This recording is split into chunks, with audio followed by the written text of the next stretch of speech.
রোজা অবস্থায় টুথপেস্ট দিয়ে ব্রাশ করা যাবে কিনা? রমাদান মাসে মহিলারা রান্না করার সময় কি লবণ চেক করতে পারবেন? রমজানে গোসলের সময় যদি কানের ভেতর পানি প্রবেশ করে তাহলে কি রোজার কোনো সমস্যা হবে? সাহারি না করলে কি রোজা হবে? একাধিক মসজিদে তারাবি নামাজ পড়লে কি কোনো সমস্যা হবে কিনা? রমজান মাসে ওষুধের মাধ্যমে মাসিক বন্ধ রেখে কি রোজা রাখা যাবে? রোজা অবস্থায় তেল, সুরমা, আতর ইত্যাদি ব্যবহার করলে নখ বা চুল কাটলে কি রোজার কোনো ক্ষতি হবে? জাকাতের টাকা থেকে কি এতিমখানা দান করা যাবে? স্বামীর জাকাত এবং স্ত্রীর জাকাত কি আলাদা? রোজা রেখে ফোনে কথা বলা যাবে কিনা? এখানে আমাদের মসজিদে 20 রাকাত তারাবি নামাজ হয়, আমি যদি 8 রাকাত পড়ে চলে আসি তাহলে কোনো গুনাহ হবে কিনা? রোজা অবস্থায় বাচ্চাকে মায়ের দুধ খাওয়ানো যাবে কিনা? ইনসুলিন বা ইনজেকশন নিলে কি রোজা ভেঙে যায়? রোজা রাখা অবস্থায় পিরিয়ড হয়ে গেলে করণীয় কি? গোসল ফরজ অবস্থায় গোসল না করে কি সাহারি খাওয়া যাবে? দারুল হুদা লবি আপনি লিখেছেন রোজা অবস্থায় বাচ্চাকে মায়ের দুধ খাওয়ানো যাবে কিনা? যাবে, কোনো অসুবিধা নেই। ইফতেখার ইমন লিখেছেন আমাদের মসজিদে 20 রাকাত তারাবির নামাজ হয়, আমি যদি 8 রাকাত পড়ে চলে আসি তাহলে কোনো গুনাহ হবে কিনা? গুনাহ হবে না, কিন্তু নবী করিম সাল্লাল্লাহু আলাইহি ওয়াসাল্লাম বলেছেন মাকামা মাআল ইমাম হাত্তা ইয়ানসিরিফ, যে ব্যক্তি ইমামের সঙ্গে নামাজ পড়ে এবং ইমাম যাওয়া পর্যন্ত অপেক্ষা করে কুতিবা লাহু কিয়ামুল লাইল, তার জন্য রাত জেগে ইবাদতের সওয়াব লেখা হয়। তিরমিজি হাদিসটি বর্ণিত হয়েছে, যার কারণে আপনি এই সওয়াব থেকে বঞ্চিত হন, বিশাল বড় সওয়াব থেকে বঞ্চিত হন। এই জন্য আপনাকে পুরো নামাজ শেষ করে আসা উচিত। 8 রাকাত পড়ে যদি আপনি চলে আসেন এই সওয়াবটা আপনার হবে না। সাকিব হাসান আপনি লিখেছেন গোসল ফরজ অবস্থায় গোসল না করে কি সাহারি খাওয়া যাবে? যদি কারোর গোসল ফরজ হয় তাহলে গোসল ফরজ অবস্থায় যদি আপনি সাহারি খেয়ে নেন এই কারণে যে এখন গোসল করতে গেলে সাহারি খাওয়ার সময় আর থাকবে না, অথবা যে কারণেই হোক না কেন যে আমি পরে গোসল করব, তাহলে তার ফলেও সিয়াম হয়ে যাবে, কোনো অসুবিধা নেই। তবে অবশ্যই ফজরের সালাত আদায়ের প্রয়োজনে ফজরের সালাতের আগে আগেই আপনাকে ফরজ গোসল করতে হবে। কিন্তু গোসল ফরজ হওয়া অবস্থায় অর্থাৎ শরীর অপবিত্র অবস্থায় যদি কেউ খাদ্য গ্রহণ করেন এবং সাহারি খেয়ে ফেলেন বা রোজা নিয়ত করেন তাতেও রোজা হয়ে যাবে, সাহারি হয়ে যাবে, কোনো অসুবিধা নেই। যদিও গোসল করে তারপরে খেতে পারলে সেটা উত্তম, তা বলাই বাহুল্য। তানজিনা আপনি লিখেছেন রোজা রাখা অবস্থায় পিরিয়ড হয়ে গেলে করণীয় কি? পিরিয়ড যদি হয়ে যায় তাহলে ওই দিনের যে সিয়ামটা আছে ওই সিয়ামটা আপনাকে পরবর্তীতে রমজানের পরে রেখে দিতে হবে।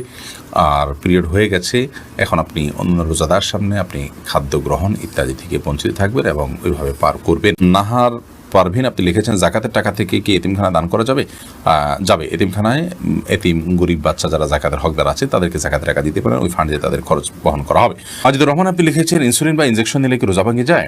ইনসুলিন বা ইনজেকশন নিলে রোজা ভঙ্গ হয় না, বিশেষ করে যে ইনজেকশন আমাদের চামড়ার নিচে বা সামান্য মাংসপেশিতে যায়, যেটা আমাদের পাকস্থলিতে যায় না, খাদ্যের কাজ দেয় না, পানীয়ের কাজ দেয় না, খাদ্য বা পানীয়ের সাথে সাদৃশ্য হয় না, সেরকম ইনজেকশন যেটা শুধুমাত্র আপনার চামড়ার নিচে ইনজেক্ট করা হয় কিংবা আপনার মাংসপেশিতে ইনজেক্ট করা হয় এবং সেটাতে আপনার মেডিসিন থাকে সামান্য পরিমাণে, বা যেখানেই হোক ইনজেক্ট করা হয় সেটা পাকস্থলিতে অন্তত যায় না।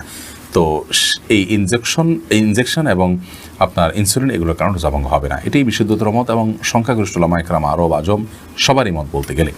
সেই হিসাবে টিকাও এটা রোজা ভঙ্গের কারণ না, টিকা নিলেও রোজা আপনি থাকবে আপনার রোজা।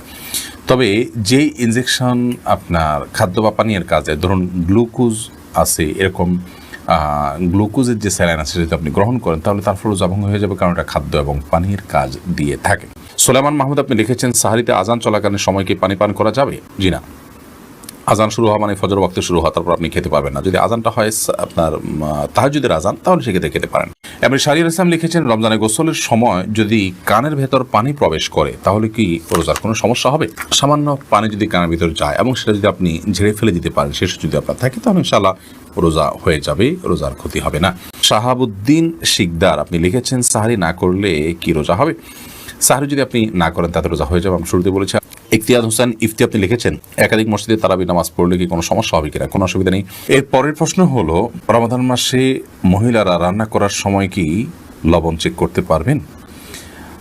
আমাদের মা বোনরা রমাদান মাসে রান্না করতে গিয়ে বা যে কোনো পুরুষও রান্না করতে গিয়ে যদি তরকারির লবণ চেক করতে হয়, স্বাদ চেক করতে হয়, তাহলে সেক্ষেত্রে সেটি তার জন্য জায়েজ হবে যদি এই চেকটা হয় জিহ্বা দিয়ে এবং চেক করে সাথে সাথে আবার থুতুর মাধ্যমে তিনি সেটাকে পরিষ্কার করে ফেলে দেন, অর্থাৎ গলদকরণ না গেলেন, তাহলে সেক্ষেত্রে সেটি জায়েজ হবে।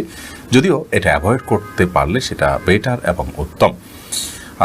যদি কারোর সন্দেহ হয় যে রান্নাটা ঠিক মতো হলো কি হলো না, মানুষ খেতে পারবে কি পারবে না, লবণ হলো কি হলো না, কম বা বেশি হলো কি না, তাহলে সেক্ষেত্রে তিনি পরখ করতে পারবেন। তবে জিহ্বার আগায় নিয়ে সেটাকে আবার খুব ভালোভাবে থুতুর সাথে ফেলে দেওয়ার চেষ্টা তাকে করতে হবে, তিনি ফেলে দিতে হবে। এর মাধ্যমে ইনশাআল্লাহ তাআলা তার এই চেক করাটা জায়েজ হবে। তবে যাদের মোটামুটি অনুমান হয়ে গেছে, আন্দাজ হয়ে গেছে, খুব একটা প্রয়োজন হয় না, তারা এটা অ্যাভয়েড করতে পারলে অবশ্যই বেটার এবং ভালো। আয়েশা ইসলাম আপনি লিখেছেন, রমজান মাসে ওষুধের মাধ্যমে মাসিক বন্ধ রেখে কি রোজা রাখা যাবে? এটা অনেক বোনের জিজ্ঞাসা। রমজান মাসে মাসিক বন্ধ করার জন্য ঔষধ সেবন করে যদি কেউ রোজা রাখেন তাহলে সেক্ষেত্রে সেটি তার জন্য জায়েজ হবে। শর্ত হলো সে ওষুধের মাধ্যমে কোনো বড় ধরনের শারীরিক ক্ষতির মুখোমুখি হওয়া বা কোনো প্রকার সাইড এফেক্টের আশঙ্কা না থাকতে হবে। যদি ওষুধ সেবন করার মাধ্যমে বড় কোনো ক্ষতি না হয় তাহলে সেক্ষেত্রে এটি গ্রহণ করে আপনি মাসিক বন্ধ রেখে সিয়াম পালন করতে পারবেন, কোনো অসুবিধা নেই। যদিও উত্তম হয় স্বাভাবিক অবস্থার উপরে ছেড়ে দেওয়া, কারণ আল্লাহ রাব্বুল আলামিন যে অবস্থা রেখেছেন সে অবস্থার উপরে থাকতে পারলে বেটার। তবে হ্যাঁ, অনেকে আছে রমজানের পরে রোজাগুলো রাখাটা তাদের জন্য চ্যালেঞ্জিং হয়ে যায়, কঠিন হয়ে যায়, তাহলে সেক্ষেত্রে তারা ওষুধ সেবন করে এই রোজাগুলো রাখতে পারবে, রমজান রোজাগুলো রাখতে পারবেন, কোনো অসুবিধা নেই। সত্য হলো সাইড এফেক্ট এর মাধ্যমে বড় কোনো ক্ষতির মুখোমুখি হওয়ার আশঙ্কা না থাকতে হবে, কারণ মানুষ নিজেকে ক্ষতির মধ্যে ফেলে দিবে এরকম কোনো কাজ ইবাদত করার জন্য করার নির্দেশনা ইসলাম আমাদেরকে দেয় না। আল্লাহ রাব্বুল আলামিন মাসিকের কারণে আপনাকে রোজা রাখার তৌফিক দেননি, কিন্তু আপনার মধ্যে আক্ষেপ আছে, আপনার মধ্যে আগ্রহ আছে যে আমি যদি মাসিক না হতো তাহলে রোজা রাখতাম।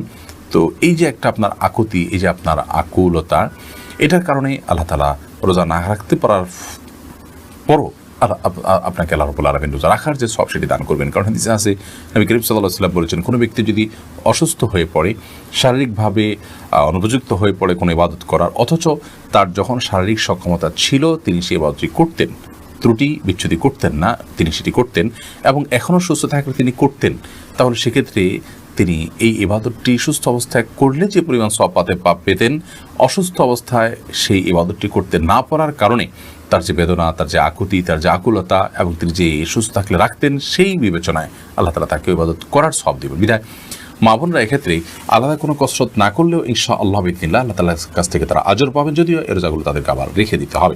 অতএব ওষুধ সেবন করে মাসিক বন্ধ রেখে রোজা রাখতে পারবেন, ওই শর্ত সাপেক্ষে যে সাইড এফেক্ট থাকবে না।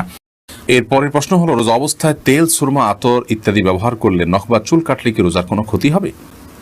রমাদান মাসে রোজা অবস্থায় তেল, সুরমা, আতর এগুলো ব্যবহার করলে রোজার কোনো ক্ষতি হবে না। ঠিক একইভাবে চুল, নখ ইত্যাদি কাটলেও সিয়ামের কোনো ক্ষতি হবে না, কারণ এগুলোর কোনোটাই খাদ্য কিংবা খাদ্যের সাথে সাদৃশ্যপূর্ণ কোনো বিষয় নয়। যদি আপনি রোজা রেখে খাদ্য গ্রহণ করেন, পানীয় গ্রহণ করেন, কিংবা খাদ্য বা পানীয়ের কাজ দেয় বা এটার সাথে সাদৃশ্য হয়, এরকম কোনো কিছু আপনি করেন, তাহলে সেক্ষেত্রে সেটি সিয়াম ভঙ্গের কারণ হবে। আর রোজা রেখে একজন মানুষ যদি তেল ব্যবহার করেন, সুরমা ব্যবহার করেন, আতর ব্যবহার করেন কিংবা চলবা নখ কাটেন, তাতে না সেটা খাদ্যের কোনো কাজ দেয়, না পানীয়ের কোনো কাজ দেয়, না তার সাথে কোনো এর সরাসরি কোনো সম্পৃক্ততা বা সাদৃশ্য আছে। বিধায় এগুলো করলে সিয়াম ভঙ্গ হবে না, রোজা ভঙ্গ হবে না, কোনো অসুবিধা নেই। সান্ত্বনা এভাবে লিখেছেন, স্বামীর জাকাত এবং স্ত্রীর জাকাতকে আলাদা? যে প্রত্যেকের জাকাতের হিসাব আলাদা। আলী কদর লিখেছেন, রোজা রেখে ফোনে কথা বলা যাবে কিনা? যাবে। খুব অতিরিক্ত কথা, অপ্রয়োজনীয় কথা বলা রোজার সাথে যায় না, কিন্তু প্রয়োজনীয় কথা তো বলতেই পারেন। শামসুন নাহার স্মৃতি আপনি লিখেছেন, রোজা অবস্থায় টুথপেস্ট দিয়ে ব্রাশ করা যাবে কিনা?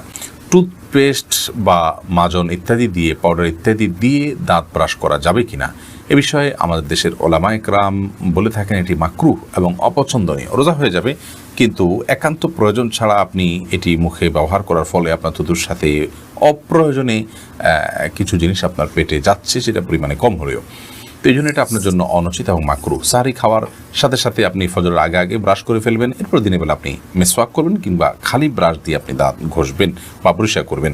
যদিও সৌদি আরবের স্কলারগণ এবং ওলামায়ে কেরাম এটিকে মাকরুহ বলেন না, তারা এটাকে জায়েজ বলেন, কিন্তু মাকরুহ হওয়াটা, অপছন্দনীয় হওয়াটাই হলো অধিকতর যুক্তিযুক্ত।